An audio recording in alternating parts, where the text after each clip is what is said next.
Me vetëm një muaj të mbetur deri në mbylljen e vitit, nëntori po rezulton një prej muajve më të vështirë për shoferët në vend. 10.210 shkelje të trafikut janë regjistruar vetëm për 16 ditë, duke sinjalizuar një rritje alarmante të papërgjegjshmërisë në qarkullim.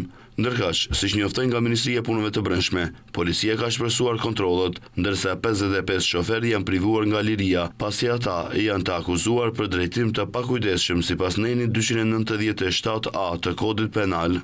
Nga atje, njoftojnë se 293 shkelje i përkasin shoferëve që nuk e kanë respektuar shpejtësinë e lejuar.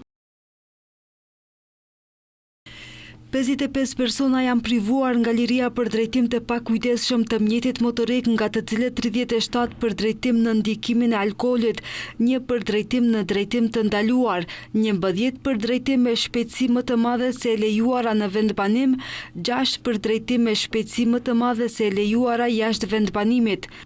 Për më tepër, sipas shqyrtimit statistikor të aktiviteteve policore, gjatë muajit nëntor deri tani janë regjistruar 2717 shkelje për parkim të parregullt, 1039 të masa janë shqiptuar për shofer që kanë drejtuar makinën pa patent shofer, si dhe 300 sanksione për drejtim në ndikimin e alkoolit.